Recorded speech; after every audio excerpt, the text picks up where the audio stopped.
Hello everyone and welcome back to Always Watching. Today we're discussing the newest episode of Severance. This is clearly, in my opinion, the best one yet, and also the one with the most answers. The title of the episode refers to a transitional state of consciousness that occurs when someone begins to die. In the episode, it's depicted through a card with the same guy fighting himself, defeating his own psyche. The episode goes back and forth between Mark's reintegration and Gemma's experience being trapped at Lumen. It's hard to know which mind we are in because both Gemma and Mark's innie are thinking about their past. However, for better or worse, this is the first time Mark has had to confront his own grief.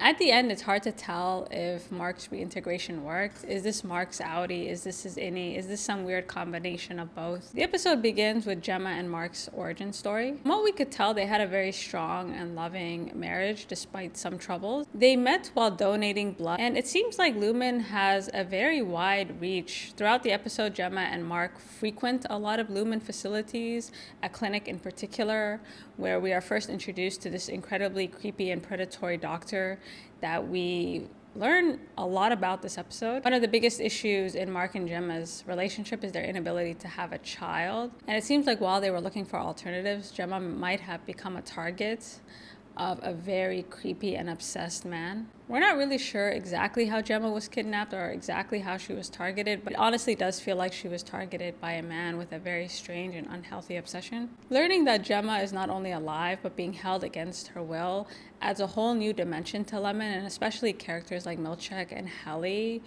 whom I really don't have a lot of sympathy for. Milchek in particular, just when I was starting to warm up to him, seeing him guide Miss Casey back to the elevator, knowing that she was trying to escape, made me feel a lot differently towards him. We find out this episode that Gemma has been living under the severed floor in this exports hall, and she's basically being used as a human test dummy. Besides Miss Casey, she assumes a number of different identities. She's being held in this small room, and every day she's forced to go into a number of rooms, each room simulating a different environment, one of them being a plane crash. And I think they're experimenting with how Severance can remove traumatic or unwanted memories from an individual, or worse, how you can control an individual by severing their memories. In season 1, we learned about this birthing retreat, and we didn't really know what was going on until season 2, but it seems like this is a retreat in which innies are allowed to resurface if their chip permits it. Devon becomes obsessed with this very pretty, very rich woman she meets at this camp. And I think through her interactions with Mark's innie, she comes to realize that the reason this woman did not recognize her when they met up for a second time outside of the cabin is because she had been talking to her innie and not her outie. The encounter is terrifying because it suggests that her husband severed his wife to control her. And that's kind of what it feels like this doctor is trying to do to Gemma. And it's hard to know how many of these rooms are really being used to test Severance, and how many of these rooms are being used by this creepy doctor to find a way to get Gemma to submit to him. Every time she goes into one of these rooms, Gemma claims to not remember a thing. However, some of her reactions this episode suggest that maybe this chip is not working as effectively as Lumen would like. You can tell that Gemma is doing her best to give this creepy doctor the answers that he wants. However, it's really hard for her to bite her tongue. Each room Gemma visits has a name, and the name that of course struck out at us is Cold Harbor. We're not really sure what's going on with this room yet. Of course, based on this episode, we can make a number of educated guesses. We also learn about severance barriers this episode, this weird floor where each innie is being monitored by what looks like they're copycats. And in season 1, PD did inform us that there are people at Lumen who are not allowed to leave. And so I couldn't really tell if these were robots or AI, or these were people like Gemma who are severed and forced to work day in and day out.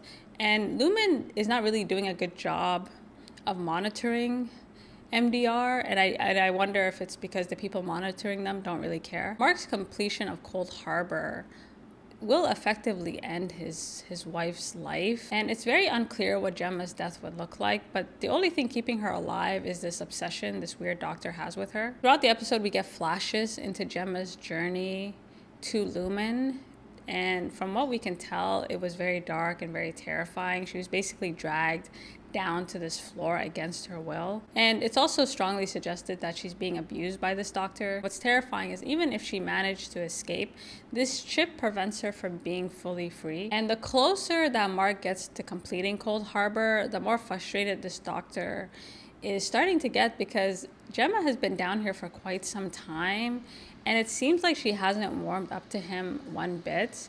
And towards the end of the episode, in kind of a desperate plea, he tells her that Mark has remarried and now has a daughter, in order to, I guess, force her to seek him out for solace. And this whole conversation he has with her about which room she feels most comfortable in, what does she remember from each room, he's kind of trying to gauge whether or not she knows that he's abusing her.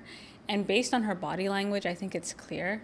And whatever he's trying to convince her of, it's clearly not working. And what's really sad is he's trying to use Kier's teachings to get her to submit, as if her willingness to do exactly as he asks will make the world a better place. Throughout the series, we've seen that Kier's teachings run deep. It feels like a cult.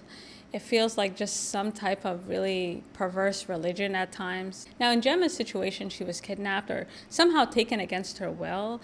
And in this episode, we find out that there are people who were raised by Lumen. While Mark is reintegrating, we learn from his doctor that Harmony was raised by Lumen, and it kind of made me start thinking about Miss Wong, because the people who are loyal to Lumen appear almost brainwashed.